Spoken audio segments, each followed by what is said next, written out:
भारतीय कांग्रेस कमेटी के अखिल भारतीय कांग्रेस कमेटी के सचिव, प्रदेश के प्रभारी सम्माननीय तरुण कुमार जी,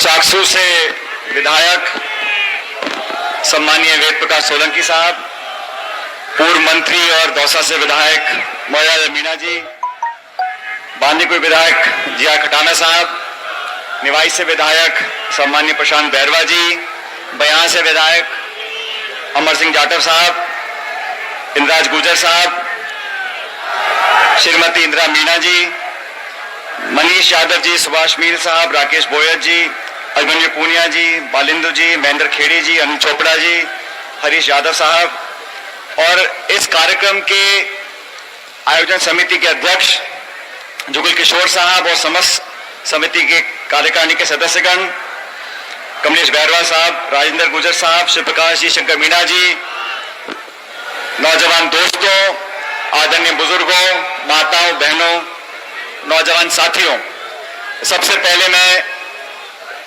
समिति के सभी सदस्यों को, क्षेत्रीय विधायक वेद सोलंकी जी को और चाकसू क्षेत्र के सभी नागरिकों को बहुत बहुत बधाई देना चाहता हूं, आपका अभिनंदन करना चाहता हूं कि आज वाल्मीकि जयंती पर हम सबको एक पुण्य का काम करने का आपने मौका दिया।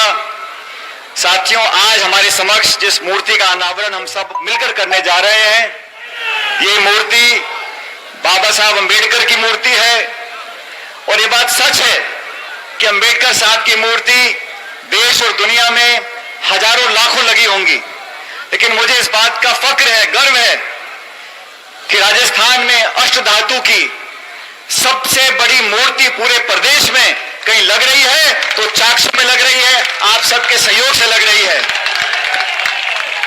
मूर्ति लगाने का उद्देश्य, मूर्ति लगाकर जिस विचारधारा को प्रचलित करने का संकल्प हम लोगों ने लिया, उसके बारे में भी आपका जानना बहुत जरूरी है। मैं जानता हूं धूप काफी तेज है, लेकिन ये जरूरी है कि इस आज प्राण प्रतिष्ठा के साथ इस मूर्ति का औपचारिक उद्घाटन और अनावरण हो रहा है। ये मूर्ति एक इंसान की है, लेकिन इस इंसान ने इस देश को क्या दिया, दुनिया को क्या दिया, दलित समाज को क्या दिया, SC/ST को क्या दिया, इसके बारे में सोचना पड़ेगा। दोस्तों, मैंने अंबेडकर साहब की जीवनी को पढ़ा, जहां वो पैदा हुए मैं वहां पर गया हूं। उन्होंने जीवन में क्या क्या संघर्ष किए होंगे उसकी कल्पना आप लोग करो। आज 2021 है, समाज आगे बढ़ चुका, हम सब पढ़ लिख चुके, साधन संपन्न हो गए, फिर भी हमारे दलित भाई बहनों को आज कठिनाइयों का सामना करना पड़ता है। संकोच लोगों के, दलितों और आदिवासियों के साथ आज भी शोषण होता है, आलोचना होती है, उनके साथ जो व्यवहार होना चाहिए वो हो नहीं पाता। लेकिन आप सोचो साथियों, जब अंबेडकर साहब छोटे थे, जब नौजवानी में थे, उस समय देश की क्या परिस्थिति थी, सामाजिक जो परिस्थिति उस समय थी, उस समय उन चुनौतियों का सामना करते हुए उन्होंने पढ़ाई करी, अपने आप को इतना ताकतवर बनाया कि देश के प्रथम प्रधानमंत्री पंडित जवाहरलाल नेहरू जी ने कहा कि संविधान में अगर सबसे मजबूत आवाज किसी को देनी है तो दलित के उस बेटे को देनी है जो अपनी कलम से इस देश का भविष्य लिखने जा रहा है। आज उस अंबेडकर साहब को हम नमन करते हैं और भीमराव अंबेडकर साहब को सिर्फ भारत रत्न नहीं मिला, अंबेडकर साहब के नाम पर कई आंदोलन चले, कई पार्टियां बन गई, उनके नाम पर बहुत से लोग पदों पर पहुंच गए, लेकिन उन्होंने अपने जीवन में इस भारतवर्ष को जो वरदान दिया, आज सही मायने में 140 करोड़ लोगों को उसको सुनना समझना चाहिए। सिर्फ दलितों के लिए नहीं, ये देश तब आगे बढ़ा है जब पूरा समाज आगे बढ़ा है। हम लोगों को अलग अलग कर कर बांट कर आगे बढ़ना चाहेंगे तो देश आगे नहीं बढ़ सकता। और स्वर्गीय पायलट साहब, मेरे स्वर्गीय पिताजी बोला करते थे कि देश का विकास करना है तो गांव गरीब ढाणियों में जो गरीब का बच्चा है, कमजोर का बच्चा है, किसान का बच्चा है, दलित का बच्चा है, वो पढ़ लिख कर इतना सशक्त बन जाए कि उन कुर्सियों पर बैठे जिन कुर्सियों से देश और प्रदेश की नीतियां बनती हैं। सिर्फ चुनाव जीतने से, पद लेने से एहसास नहीं होता। अपने हाथों से कलम जो हम लिखते हैं, वो नीति निर्माण जो करते हैं, उन लोगों के दिल में वो दुख और दर्द होना चाहिए दलितों के प्रति, आदिवासियों के प्रति, किसानों के प्रति, गरीबों के प्रति, नौजवानों के प्रति। वही लोग इस देश को सही दिशा में ले जा सकते हैं। आज मुझे बड़ा दुख होता है, भाजपा की सरकार केंद्र में है, किस प्रकार के भाषण दिए थे। 7 साल का इतिहास उड़ा के देख लीजिए, हर क्षेत्र में उन्होंने देश के साथ धोखा दिया है, अर्थव्यवस्था को चौपट कर दिया। महामारी में हजारों लाखों लोग मर गए, चिंता वाला कोई व्यक्ति सामने नहीं आया, जिम्मेदारी लेने वाला व्यक्ति कोई सामने नहीं आया। बेरोजगारी ऐतिहासिक चरम सीमा पर पहुंच गई। 100 रुपए का पेट्रोल डीजल हो गया, 900 रुपए का गैस का सिलेंडर हो गया, और जले पे नमक छिड़कने का काम इस सरकार ने किया। ऐसे कानून बनाए, हमें कहा था कि किसान की आमदनी दुगनी कर देंगे, 15 लाख रुपए हर खाते में पहुंच जाएंगे, महंगाई खत्म हो जाएगी, भ्रष्टाचार खत्म हो जाएगा। मैं आप सबसे पूछना चाहता हूं, किसी किसान की आमदनी दुगनी हो गई है? किसान को आज खाद नहीं मिल रहा, किसान को आज बिजली नहीं मिल रही, बीज नहीं मिल रहा, उसकी फसल का दाम नहीं मिल रहा, और महंगाई आसमान छू रही है। किसान आत्महत्या कर रहे हैं, और ऐसे कानून बना दिए 3 कृषि कानून कि पूरे देश में साल भर से उसका विरोध हो रहा है। आज सच्चाई का सामना करना पड़ेगा, और सबसे ज्यादा प्रहार इस भुखमरी का, महंगाई का, भ्रष्टाचार का किस पर पड़ता है? गरीबों पर पड़ता है, दलितों पर पड़ता है। जो साधन संपन्न है वो तो अपना रास्ता ढूंढ लेते हैं, लेकिन जो वंचित है, जो पिछड़ा है, जो गरीब है, जिसके पास ताकत है संघर्ष करने की, उसकी आवाज कौन उठा रहा है? उसकी आवाज हम लोग उठा रहे हैं। साथियों, मैं आप लोगों को वादा करना चाहता हूं, आज अम्बेडकर साहब की मूर्ति के सामने गरीबों के साथ, दलितों के साथ, आदिवासियों के साथ जहां भी अन्याय होगा, हम उसका साथ देने के लिए तैयार हैं। और मुझे कहने में कोई संकोच नहीं है, हमारी पार्टी कांग्रेस पार्टी को सबसे ज्यादा मजबूती, सबसे ज्यादा ताकत, सबसे ज्यादा समर्थन और आशीर्वाद और वोट अगर किसी ने दिया है तो हमारे SC/ST के भाई बहनों ने दिया है। आज हमारा फर्ज बनता है, इस समाज के लिए जितना कर सके उसे ज्यादा हमें करना चाहिए। आज दलित के साथ, आदिवासी के साथ जब दुर्घटना घटती है तो दिल में पीड़ा होती है। आज 21वीं शताब्दी है, आज के इस भारत में भी अगर हमारे दलित भाई, भतीजे, बेटे को उसकी बारात में उसके घोड़े से उतार देते हैं तो दुख होता है हम लोगों को। और मैं समझता हूं ये जिम्मेदारी छत्तीस कौम के लोगों की है, हम सब लोगों की है कि इस प्रकार का दुर्व्यवहार, इस प्रकार का शोषण हमें बंद करना पड़ेगा। अगर अत्याचार कहीं होता है दलित के साथ तो हम सबकी जिम्मेदारी है उसका मुकाबला करें।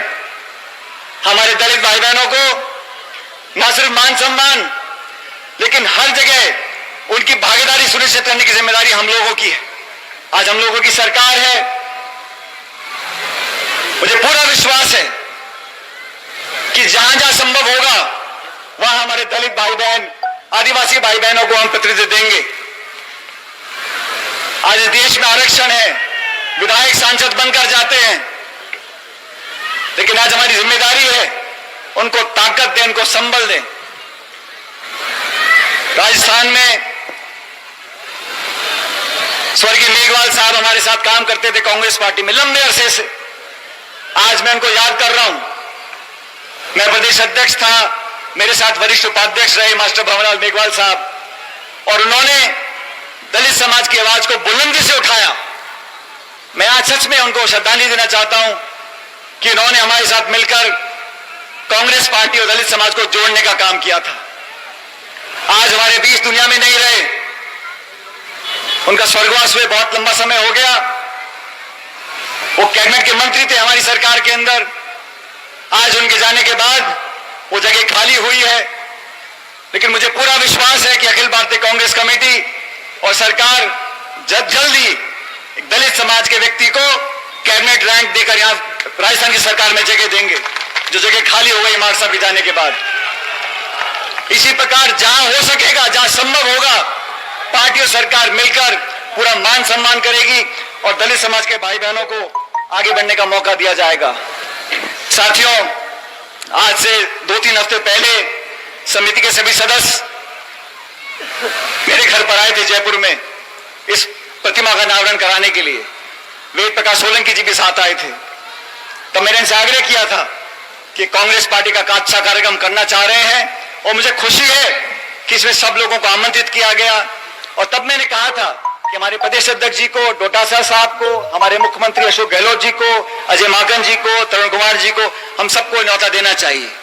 और मैं धन्यवाद देता हूं वेद प्रकाश जी का, जिन्होंने जाकर सबको न्योता दिया।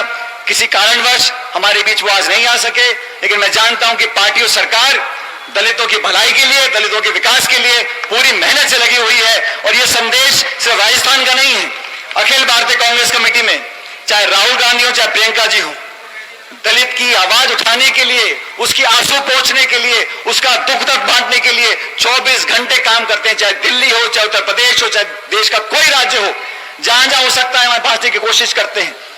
जब महिलाओं के साथ उत्पीड़न होता है तब प्रियंका गांधी वहां पहुंचती है। और कल आपने देखा होगा प्रियंका गांधी जी ने एक आश्वासन दिया है देश के लोगों को कि उत्तर प्रदेश के चुनाव में 40% जो उत्तर प्रदेश की विधानसभा की सीटें हैं वहां पर महिला को टिकट देकर महिला को आगे लाने का काम वो करने जा रही हैं। यही काम सोनिया जी ने भी किया। 20 साल से ज्यादा वो अध्यक्ष रही कांग्रेस पार्टी की और सबसे ज्यादा चिंता उनको रहती थी कि दलित, आदिवासी, किसान, भाई बहन जो पिछड़े हैं उनका दामन कैसे थामे। हम लोगों ने नरेगा की योजना दी, खाद्य सुरक्षा का कानून बनाया, तमाम ऐसे कानून बनाए ताकि दलित भाई बहनों को मजबूती और संबल मिले। आज इस प्रतिमा का अनावरण हम लोग कर रहे हैं साथियों, लेकिन याद रखना चाहिए प्रतिमाओं का अनावरण एक उद्देश्य के साथ किया जाता है और प्रतिमा का अनावरण पूरी औपचारिकताओं को पूरा करने के साथ किया जाता है। प्रतिमाओं का अनावरण सबको साथ लेकर किया जाता है, लोगों को जोड़ने के लिए किया जाता है। आनंद फानन में आप किसी का मूर्ति का कहीं जाके रख दो, ना पूछो ना बताओ, उस प्रकार के काम करने से मैं समझता हूं कोई अच्छा संदेश नहीं जाता। इसलिए आज जो हमने कार्यक्रम किया है विधिवत रूप से किया है, सबको साथ लेकर किया है, पूरी परमिशन के साथ किया है ताकि लगे कि हम सब लोग अनुशासित हैं और हम कानून के दायरे में रहकर एक अच्छा काम करने जा रहे हैं। इसलिए मैं धन्यवाद देना चाहता हूं वेद प्रकाश सोलंकी जी का। अब वेद सोलंकी जी नौजवान हमारे साथी हैं, एक दलित समाज का व्यक्ति आज विधायक बनकर आपके बीच में काम कर रहा है। और मैंने वेद जी को कहा, मैंने कहा जब हम संघर्ष करते हैं, ऊंची आवाजें बोलते हैं तो कहीं ना कहीं उसका रिएक्शन भी होता है। लेकिन वेद जी आप चिंता मत करो, पूरी पार्टी आपके साथ खड़ी है, हम सब आपके साथ खड़े हैं। आप दलितों की आवाज उठाते रहो, हम आपके साथ काम करते रहेंगे। ये जोश, ये हौसला आप सबके आशीर्वाद से बना। प्रदेश में जहां हमें मौका मिलता है हम नौजवानों की बात को उठाते हैं। और जैसा मुरारी जी बोल रहे थे, बाकी साथियों ने बोला, प्रशांत जी ने बोला, हम सबको साथ लेकर चलना चाहते हैं। किसानों की मजबूती, दलितों की, गरीबों के भविष्य की चिंता हम सब लोगों को है। और जो लोग झांसे देते हैं, लचीले भाषण देते हैं, लोगों में टकराव पैदा करते हैं, जाति धर्म की बात करते हैं, दंग को बढ़ावा देते हैं, उन लोगों से बचकर रहना पड़ेगा। वो लोग चाहते हैं कि दूरियां बढ़ा दो, फूट डाल दो, राज कर लो, उसको समाप्त करने के लिए कांग्रेस पार्टी को मजबूती देने का काम आप सबको करना पड़ेगा। और मैं आपको विश्वास दिलाता हूं कि कांग्रेस पार्टी हमेशा से 130 साल से इस देश प्रदेश की सेवा करती आई और आगे भी करती रहेगी। आज अम्बेडकर साहब को जो मान सम्मान मिलना चाहिए वो मिल रहा है, तो आप लोगों की बदौलत मिल रहा है। वो लोग जो अम्बेडकर साहब को देखते तक नहीं थे, जो सरदार पटेल जी को देखते तक नहीं थे, आज उनकी पूजा कर रहे हैं तो आपके दबाव में कर रहे हैं। इस बात को भूलना नहीं चाहिए। ये लोग पाखंड के माहिर हैं, इनको अम्बेडकर साहब से कोई लगाव नहीं है। लेकिन जब वोट लेनी होती है, जब राज की बात आती है, सिंहासन की बात आती है, तो ये तो बड़े बहरूपिये हैं, ये किसी की पूजा कर सकते हैं, किसी को डोब दे सकते हैं। इसलिए अम्बेडकर साहब का जो वादा रहा देश को एक रखने का, उसको सिर्फ कांग्रेस पूरा कर सकती है। मैं आप सब लोगों का धन्यवाद करना चाहता हूं। आप लोग कड़ी धूप में बैठे रहे, लेकिन इस शुभ काम में आप सबके समक्ष इस पुण्य का हम करने जा रहे हैं। बाबा साहब अम्बेडकर की मूर्ति का अनावरण कर आपने संदेश पूरे राजस्थान में दिया है, इतिहास बनाया है। मैं आप सबका, समिति का, वेद जी का बहुत धन्यवाद करता हूं कि आपने हमको यहाँ आने का मौका दिया। और आप सबसे पुनः निवेदन, ये जोश, ये प्यार, ये आशीर्वाद बरकरार रखो। हम आपके साथ पहले थे, आज भी हैं और हमेशा रहेंगे। और आप लोगों को वादा करता हूं, आप लोगों की आवाज उठाने का काम साथ जोरदार नारा देना। आज वाल्मीकि जयंती है और भारत की धरती से एकजुटता की आवाज उठनी चाहिए। भारत माता की, भारत माता की, भारत माता की। बहुत बहुत धन्यवाद। जय हिंद। राम राम साहब। ये थे माननीय पायलट साहब, अपना उद्बोधन दे रहे थे। आप लोगों को प्यार से अभिभूत होकर के भरोसा दिला रहे थे कि हम हमेशा साथ रहेंगे। आइए हमारे चाकसू के लाडले विधायक माननीय वेद प्रकाश सोलंकी साहब को जोरदार तालियों के साथ आमंत्रित करें कि वो आए और धन्यवाद ज्ञापित करें। माननीय वेद प्रकाश सोलंकी साहब। बहुत बहुत धन्यवाद। हमारे आदरणीय नेता पायलट साहब, मैं तो सिर्फ आपसे एक ही बात कहने आया हूं कि जो हमारे दलित समाज की बात उठाता है, ये दलित समाज हमेशा उसके साथ खड़ा रहता है समय आने के ऊपर। मैं हमारे इंदिरा जी हमारे बीच में आई है। मेरे नौजवान साथियों, पायलट साहब आपके मध्य कहना चाहता हूं कि जो हमारे तरुण कुमार जी जो काम हुए थे SC/ST के, चाहे वो बैकलॉग के संबंधित काम हो, चाहे हमारा प्रोफेसर संबंधित काम हो, चाहे SI से संबंधित काम हो, उस कामों को आगे ले जाने का काम किया था। सबसे पहले अगर दलित समाज से जोड़ने का काम किया था, हमारी इंदिरा मीणा जी ने किया था। आज इंदिरा मीणा जी हमारे दलित समाज के SC/ST के मंच पर हमारे बीच में हमारी आवाज उठाने के लिए पहुंची है।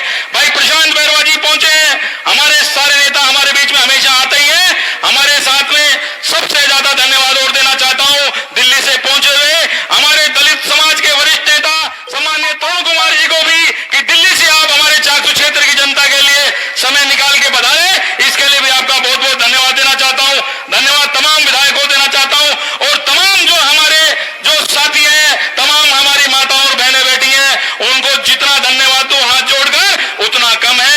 आपने इतने कम समय में इतनी संख्या में बधाकर जो बाबा साहब को श्रद्धांजलि दी है, वो बाबा साहब को श्रद्धांजलि आपके आने वाले समय में पूरा हिंदुस्तान याद रखेगा, मैं कहना चाहता हूं। सामान्य पायलट साहब, पूरा की पूरा रोड इधर जाम है, पूरा की पूरा